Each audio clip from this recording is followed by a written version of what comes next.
नमो नमः. मुलांना आपण मागच्या पाठामध्ये विभक्तींचा अभ्यास केला होता. श्रावणी तू सांगशील देव शब्दाची प्रथमा विभक्ती काय आहे?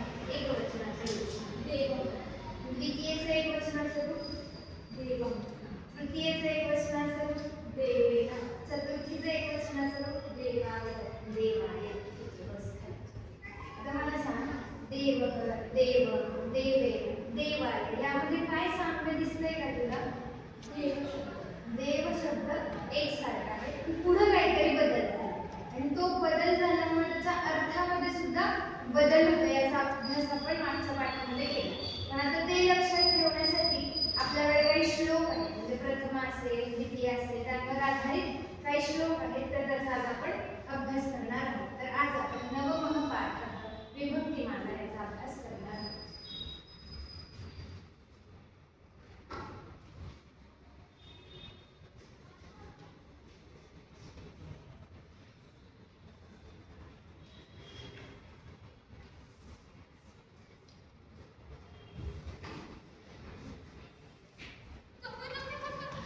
सगळ्यांनी पाठ क्रमांक 31 बघा, माझ्या मागे श्लोक म्हणा. वसुदेव सुतं देवं, वसुदेव सुतं देवं, कंसचाणूरमर्दनं, कंसचाणूरमर्दनं, देवकी परमानन्दं, देवकी परमानन्दं, कृष्णं वन्दे जगद्गुरुं, कृष्णं वन्दे जगद्गुरुं. नरस्याभरणं रूपं, नरस्याभरणं रूपं, रूपस्याभरणं गुणः, रूपस्याभरणं गुणः, गुणस्याभरणं ज्ञानं, गुणस्याभरणं ज्ञानं, ज्ञानस्याभरणं क्षमा. ज्ञानस्याभरणं क्षमा. आपण एकेका शब्दाचा विचार करूया. तोपर्यंत तुम्ही श्लोकाचं वाचन करा.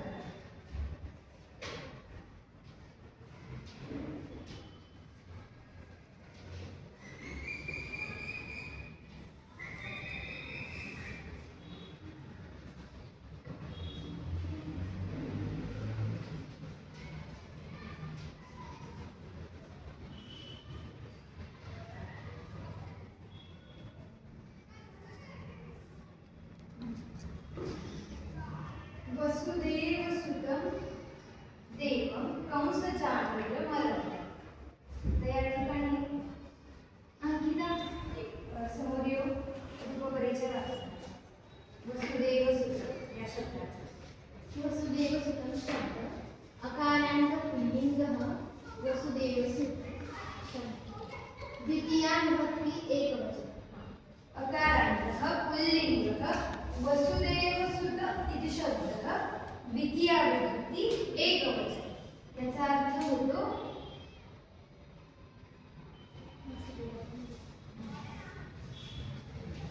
वसुदेवाचा मुलगा. आता यामध्ये समास झालेला आहे, तो समास बघूयात. वसुदेवस्य सुतः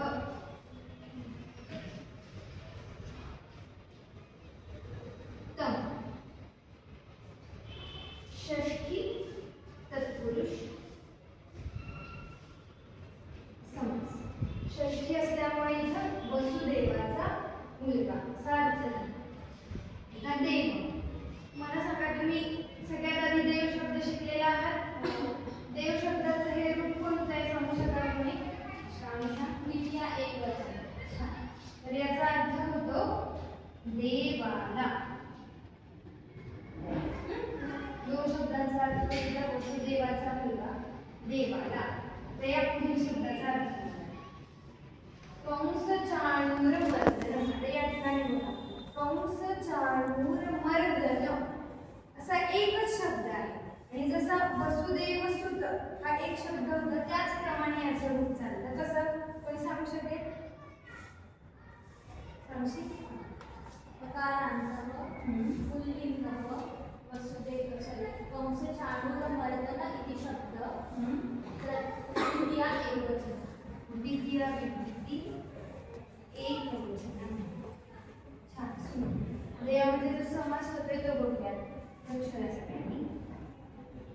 कंसः च शाणूरः च तं मर्दनम् असा द्वंद्व समास या ठिकाणी झालाय. द्वंद्व समास. त्यानंतर अजून एक समास होतो इथं. तो बघूया आपण.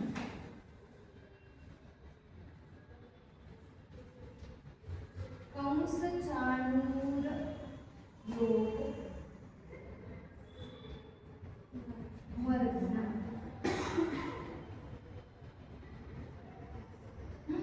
या ठिकाणी कोणता समास झालाय? षष्ठी तत्पुरुष.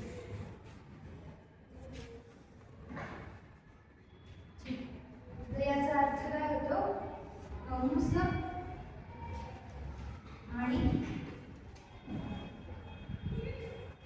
चाणूराला मारणारा.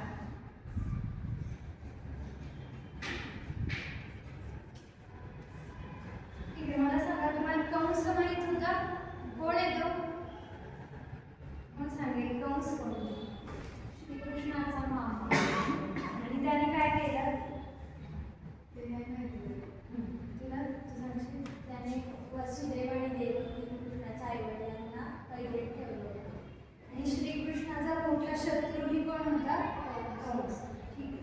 तर हा जो चाणूर होता त्याच्याबद्दल आपण बोलूया. कंसाबद्दल तर तुम्हाला माहिती आहे. तर श्रावणी वाचित चाणूर हा मल्ल युद्धात कुस्तीमध्ये पारंगत होता. तो मथुरेतील कंसाचा विश्वासू सेवक होता. जेव्हा श्रीकृष्ण मथुरेला आले तेव्हा कंसाने त्यांना मारण्यासाठी चाणूराला पाठवले, पण श्रीकृष्णाने चाणूराचा वध केला. तर हा जो चाणूर होता तो सुद्धा एक कंसाचा सेवक होता. आणि जेव्हा श्रीकृष्ण मथुरेमध्ये आले तेव्हा सगळ्यात आधी त्याला कंसाने पाठवलं होतं. तर श्रीकृष्णाने त्याचा वध केला. त्यामुळे इथे काय म्हणलंय? कंस आणि चाणूराला मारणारा. ठीक आहे, समजलं एवढंच अर्थ?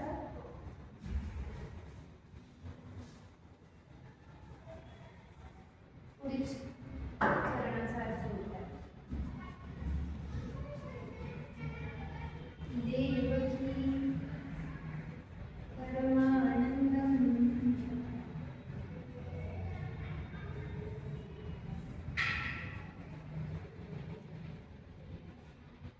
कृष्णं वन्दे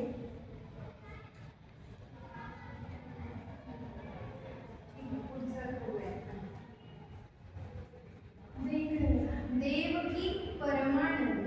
या ठिकाणी पण समास झालेला आहे. समास काय होतो? देवक्याः परमानंदः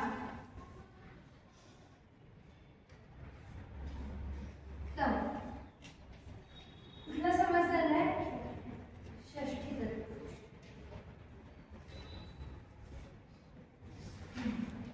याचा अर्थ काय होतो? या ठिकाणी 3 शब्द आहेत. देवकी, परम आणि आनंद. आता इथे बघा, परमानंद यामध्ये एक संधी झाली. परम आनंद.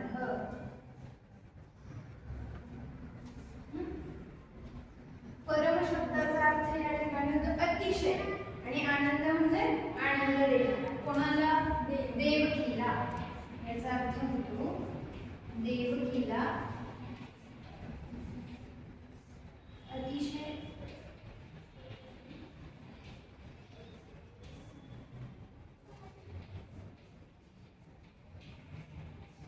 आनंद देणारा. कोण? कृष्ण.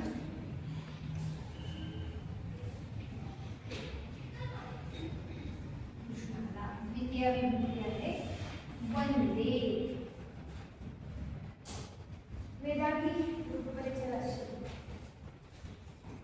वंदे वंदना आत्मनेपदी लट्लकारानं प्रथमपुरुषः एकवचनं वंदन करतो. याचा अर्थ होतो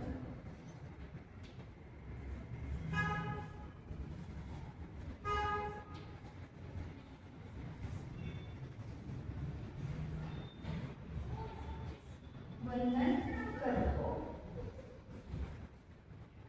त्यातला एक शब्द आपल्याला मिळालाय देवकी परमानंदम कृष्णं वंदे जगद्गुरु. कृष्णं वंदे जगद्गुरुं.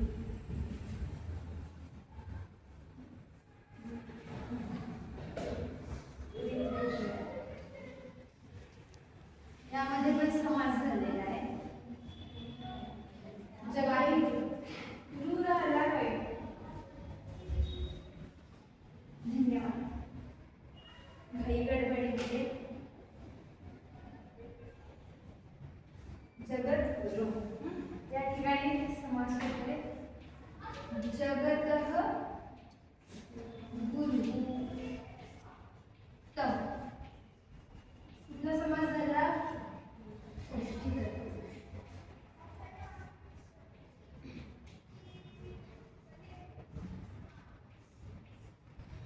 याचा अर्थ काय होतो? जगत म्हणजे हे जगत आणि या जगताचा गुरु.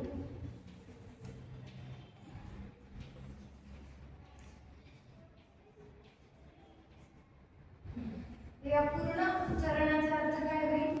देवकीला अतिशय आनंद देणारा कृष्णाला मी वंदन करतो. तो कृष्ण कसा आहे? जगताचा गुरु आहे. जगताचा गुरु असणाऱ्या देवकीला अतिशय आनंद देणाऱ्या कृष्णाला मी नमस्कार करतो. पूर्ण श्लोकाचा अर्थ बघूया. वसुदेव सुतम देवम. वसुदेवाचा पुत्र असणारा. वसुदेव सुतम म्हणल्यामुळे त्याला आपण वासुदेव असं म्हणतो. समजलं? वसुदेवाचा पुत्र असणाऱ्या कंस आणि चाणूर याचा नाश करणाऱ्या देवकीला अतिशय आनंद देणाऱ्या अशा जगद्गुरु असणाऱ्या श्रीकृष्णाला मी नमस्कार करतो.